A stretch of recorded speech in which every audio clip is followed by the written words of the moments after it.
नमस्कार, मैं हूं सुधीर सलूजा। आप देख रहे हैं सानिध्य टाइम्स। दोस्तों, आपने समाज सेवा शब्द अक्सर सुना होगा। हमारे देश में, हमारे समाज में कुछ लोग ऐसे भी हैं जिनकी रग रग में निस्वार्थ भाव से समाज सेवा भरी हुई है। मैं ऐसे लोगों को प्रणाम करता हूं, ऐसे लोगों का सम्मान करता हूं। दरअसल कुछ दिन पहले मुझे महिला आश्रम में जाने का अवसर मिला। महिला आश्रम में एक प्रवेश द्वार के उद्घाटन और होली महोत्सव का कार्यक्रम था। वहां पहुंचकर मुझे मालूम हुआ कि श्रीमती संतोष चावला ने अपने पति कर्नल दयानंद चावला जी की पुण्य स्मृति में इस द्वार को बनवाया है और वो इसी आश्रम के अंदर ही रहती हैं। तो मेरी जिज्ञासा बढ़ गई। मैंने सोचा कि एक बार उनसे मिलता हूं और उनसे बात करता हूं। कुछ ही देर में 85 वर्षीय संतोष चावला जी मेरे सामने थी। उनकी देशभक्ति और समाज सेवा की गाथा सुनकर एक मुझे नई प्रेरणा मिली। महिला आश्रम में रहकर अपने सैनिक पति की पेंशन से महिला आश्रम के गेट को उन्होंने बनवाया। श्रीमती संतोष चावला स्वयं AA PhD है। उन्होंने हरिवंश राय बच्चन जी पर PhD की है। उनके पति श्री दयानंद चावला सेना में कर्नल थे। उनके भाई वीर चक्र विजेता मेजर प्रेमनाथ भाटिया, उनके मामा वीर चक्र विजेता ग्रुप कैप्टन भाटिया जी, बहू के पिता एयरफोर्स में अति विशिष्ट सेवा पदक प्राप्त और भतीजा अति विशिष्ट सेवा पदक प्राप्त मेजर जनरल अरविंद भाटिया है। उन्होंने बताया कि देश मुझे पेंशन दे रहा है तो मुझे भी देश को कुछ लौटाना है। भारत सरकार, देश और समाज की भी मुझसे कुछ अपेक्षाएं हैं। सेवा का मेरे जीवन में एक विशेष प्रभाव है। शायद इन्हीं की दुआओं से मैं आज तक स्वस्थ हूं। उन्होंने दिल्ली सरकार के एक मैराथन के बारे में भी बताया। श्रीमती संतोष चावला से देश की महिलाओं को एक शिक्षा लेनी चाहिए। सुनिए बातचीत के कुछ अंश श्रीमती संतोष चावला जी की जुबानी। मेरा नाम संतोष चावला है और मैं जीवन के 85 वसंत देख चुकी हूँ। 4 सितंबर 1940 में मेरा जन्म हुआ था और मेरी प्रारंभिक शिक्षा गुरुकुल देहरादून में हुई, कन्या गुरुकुल देहरादून में हुई। मेरा विवाह जो है एक आर्मी ऑफिसर के साथ हुआ था और ये मेरे लिए सौभाग्य की बात है कि आर्मी ऑफिसर की पत्नी होने के नाते हमें देश सेवा का, समाज से जुड़ने का बहुत सारा अनुभव प्राप्त हुआ है। अपने पति की मृत्यु के बाद मैं कई स्कूलों में काम करती रही हूँ, वॉलंटरी काम करती रही। एक बार मेरे पति ने मुझसे कहा कि तुम क्यों इतना काम करते हो? तो मैंने कहा कि हम शिक्षा में, अपने स्कूलों में क्यों उदाहरण देते हैं कि गांधी ने देश के लिए अपना जीवन बलिदान कर दिया। मेरे पति, मैंने कहा आप आर्मी ऑफिसर हो, आपकी अच्छी तनख्वाह है। यदि मैं एक क्लर्क की पत्नी होती या एक गरीब परिवार में होती तो नौकरी मेरी मजबूरी होती। इसलिए मैं समाज सेवा के काम से जुड़ी रहती हूँ। मेरी शिक्षा कुछ तो आगरा में हुई। आगरा में मैंने MSW किया और मैंने इंडस्ट्रियल रिलेशन और पर्सनल मैनेजमेंट में स्पेशलाइजेशन किया था। कुछ टाइम मैं रेड क्रॉस के साथ जुड़ी रही, रेड क्रॉस वेलफेयर सोसाइटी में, और उसके बाद मैं टीचिंग में आ गई। वहाँ पर मैंने टीचिंग में रहते हुए मैंने कई स्कूलों में काम किया।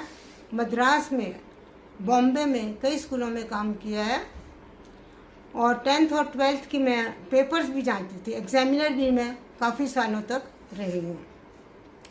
अपने पति की मृत्यु के बाद मैं यहाँ पर आश्रम में आ गई और पिछले 10 सालों से मैं आश्रम में रही हूँ। और आश्रम में मैं जो है अपने अधिकारी वर्ग की एब्सेंस में, इनकी अनुपस्थिति में आश्रम की पूरी व्यवस्था देखती हूँ। आश्रम जो है एक आध्यात्मिक साधना केंद्र है। तो इस दृष्टि से जो है मेरे गुरुकुल की शिक्षा मुझे बहुत ही लाभदायक रही। सुबह के संध्या हवन में मैं आचार्य जी की पूरी मदद करती हूँ। 10 बजे यहाँ पर गायत्री जाप होता है, उसमें हम पार्टिसिपेट करते हैं। और जब भी ऑफिस में ज़रूरत होती है मैं ऑफिस का काम भी यहाँ पर देखती रहती हूँ। आज आपने ये जो प्रोग्राम देखा है ये हम सब ने मिल करके किया है। और आपने ये देखा जो है कि गेट बनवाया है, इसकी प्रेरणा मुझे अपने पति से ही मिली, क्योंकि वो बहुत समाज सेवा करते थे। और मैंने अपने पति को कहा था कि ईश्वर ने आपको अच्छी सेहत दी है, अच्छी नौकरी दी है, तो मेरे लिए ये सौभाग्य की बात है। आप उस तरह देश की सेवा कर रहे हो, मैं इस तरह देश की सेवा करती हूँ। अब इस समय मुझे उनकी मृत्यु के बाद सरकार बहुत अच्छी पेंशन दे रही है। और इस आश्रम में जो हमारा जीवन है बिल्कुल फ्री है, निःशुल्क है। हमें दोनों टाइम भोजन, नाश्ता, रहना सब कुछ फ्री है। तो मुझे इतनी अच्छी सरकार से पेंशन मिल रही है, तो मेरे मन में ये ध्यान आया कि क्यों ना मैं आश्रम के ऊपर ही कुछ खर्च करूं।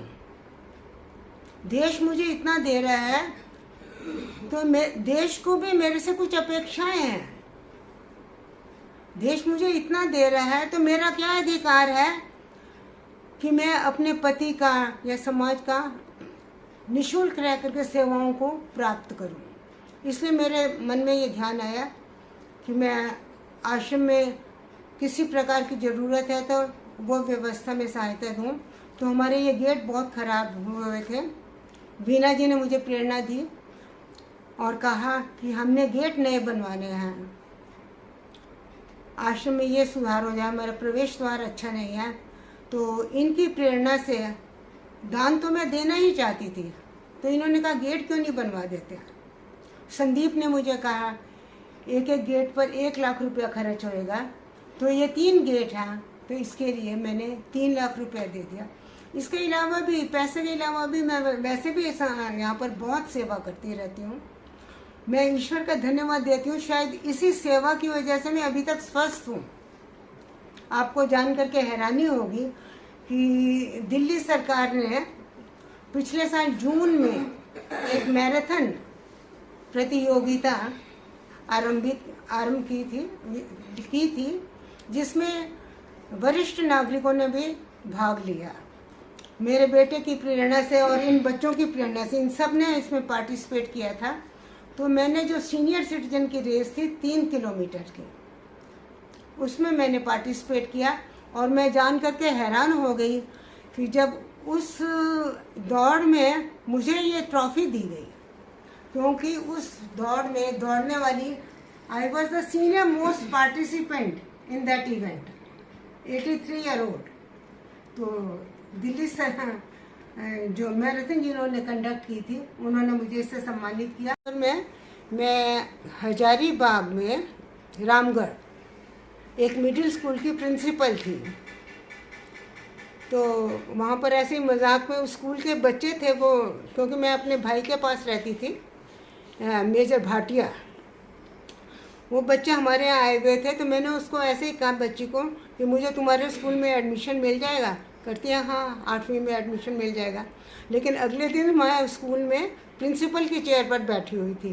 तो वो बच्चे बहुत ही हैरान हुए हैं। बच्चों ने तो ये कह दिया कि हमारी एक फ्रेंड आ रही है जो 8वीं क्लास में एडमिशन ले ली। तो 19 साल की, तब से वापस नहीं देखा, कुछ ना कुछ करती ही रही हूँ। कितनी क्वालिफिकेशन है आपकी? मेरी MA PhD। आपने कहाँ कहाँ काम किया?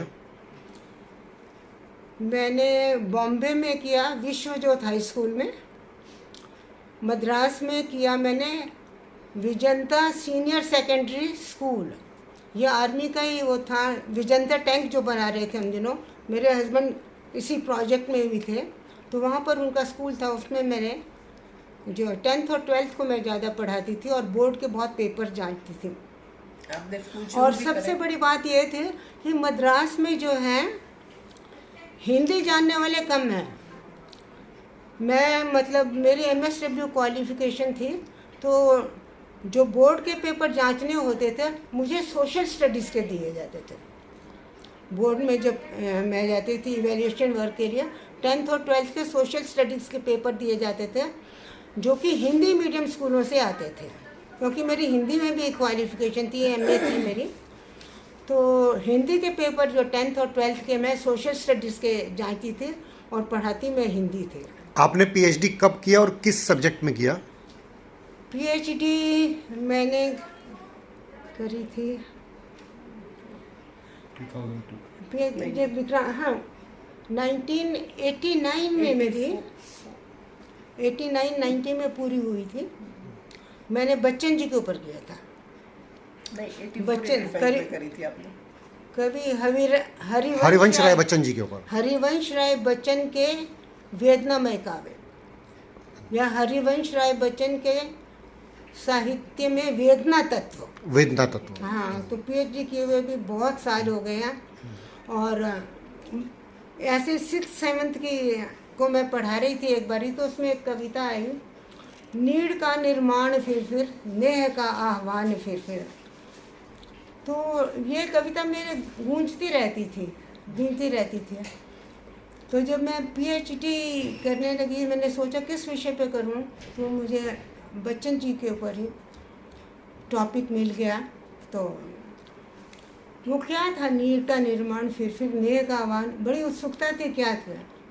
तो जब मैं ये शोध कर रही थी, तो तभी मुझे पता लगा कि बच्चन जी की पहली पत्नी की मृत्यु हो चुकी है और उन्होंने तेजी बच्चन से शादी की है, इंग्लिश की प्रोफेसर थी 1942। तो नीड़ का निर्माण फिर ये पता लगा कि नीड़ का निर्माण फिर ये उन्होंने उससे संबंधित ये कविता लिखी है। कभी आपका बच्चन परिवार से मिलना हुआ? बच्चन परिवार से मेरा मिलना नहीं हुआ। मेरी कॉलेज में अगले साल, जिस साल मैं वहाँ से पास आउट हुआ, हरिवंश राय बच्चन को बुलाया था। तो मेरी बहन जो है बच्चन जी से पुरस्कार ले रही है, तो मजाक में मेरी बहन के साथ बहुत शक्ल मिलती है, तो वो मुझे कहने लगी कि तू अपनी थीसिस में बच्चन जी के साथ ये फ़ोटो लगा दे, क्योंकि हम दोनों की शक्ल मिलती है। मैंने कहा नहीं, ये चीटिंग हो जाएगी। आपके पति सेना में किस पद पर थे और किस रेजिमेंट में थे? हाँ, मेरे पति अभियंता थे, EME, इलेक्ट्रिकल मैकेनिकल इंजीनियरिंग, उसमें थी, हैदराबाद तो उन्होंने डिवीजन। हाँ स्टाफ कॉलेज भी किया हुआ था, और एज कर्नल उनकी डेथ, कर्नल के रैंक पर था। एक बड़ी बात जो मैं बताना चाहती हूँ अपने भाई के बारे में, मेरे भाई मेजर प्रेमनाथ भाटिया, ये 62 की लड़ाई में थे, वालोंग सेक्टर में थे। वालोंग सेक्टर में हम लोगों की बुरी तरह हार हुई थी, 62 की लड़ाई हम सब जानते हैं, लेकिन भाई को वीर चक्र मिला था इसी में। 4 दिन तक वो अपना सब जला करके वालोंग सेक्टर में इक्विपमेंट वगैरह सब, टेंट वगैरह अपने जला करके पैदल घूमते रहे थे, और उनकी पीठ पर 28 घाव थे। मैं उन दिनों पढ़ रही थी, तो वो दिल्ली कैंट आर्मी हॉस्पिटल में थे, वहाँ से घर छुट्टी पर आए थे गुड़गांव में।